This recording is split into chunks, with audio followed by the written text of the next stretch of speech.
Hey guys, it's Joe from New Comics Fun Time. We actually made it out to Wizard World Chicago Comic-Con, but we're still going to review new comics for you. But I don't know where Sean is. Joe! Joe! Joe! Joe! I gotta talk about the comic! Joe, what about the mouse?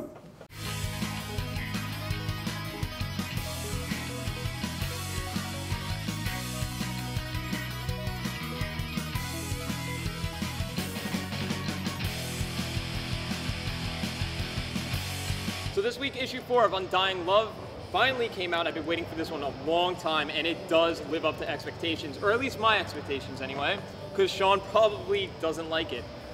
I don't. No, it's still Twilight in China for me.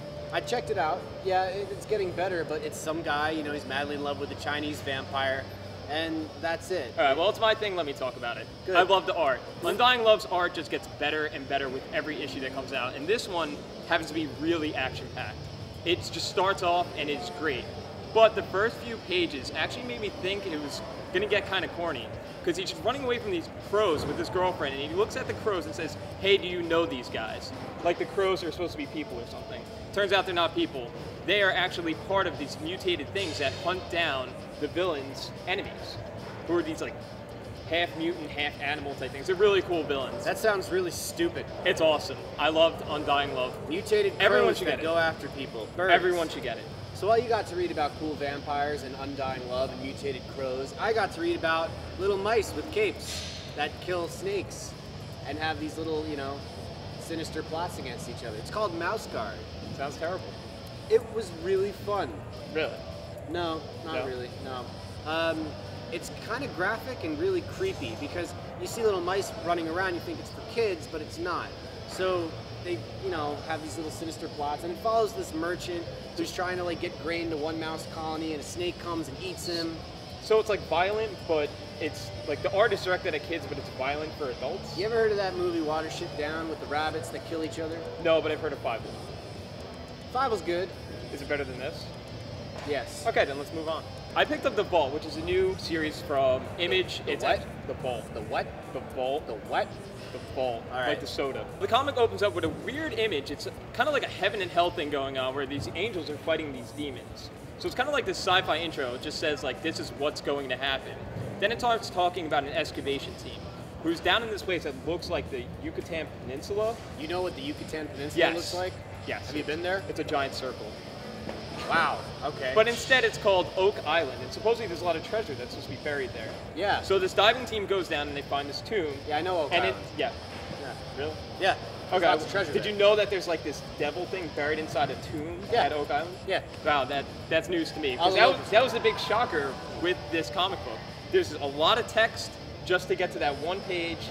And that was a letdown because I just read all of this and that's all I found out. I could have told you that was going to happen from the first page. Well, you did, so Yeah, thanks. I know. Now I'll I never just have to ruined read it for everyone without a spoiler. That's cool. So basically you got tired because you were reading a book.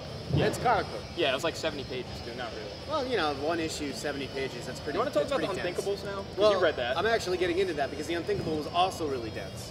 Really? It's a comic book that reads like a book, and really the art's just there to, you know, kind of complement the story. It's not so much art heavy like Marvel or DC where Superman and Batman are fighting. It's a 9/11 conspiracy comic book. So really, it'll blow your mind. So it's about this guy who's a Hollywood producer, and he's been making movies, but his brother is one of the chief mercenaries in Blackwater. So he's all over the world Does he fighting know all these this? terrorists. Yeah, they're best buddies because the Blackwater guy will give him movie ideas, and then he'll make the movies to try and tell the story. But are of, they like, are those movies actually like real things that happened? Yes, they are real things. So that he happen. thinks they're made up, but they're not. Well, that would be a cool way to go with it. Turns out the brother dies, and I'm not ruining it. This happens like in the first 5 pages.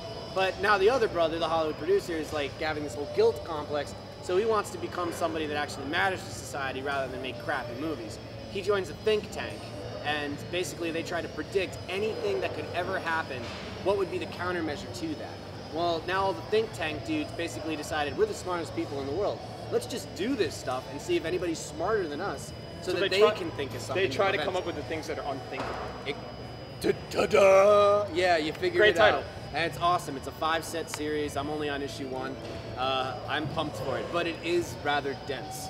You know, it's like reading a book. So remember we were back at school and teacher said like read chapters 1 to 3. We only read chapter 1. It's kind of like that. You're gonna have to read a lot to get into it. That was my favorite comic of the week. But I am really pumped for Chicago Comic Con. There's over 500 artists coming. There are a lot. We've got over 100,000 people. Bruce Campbell, Christopher Lloyd. Yeah.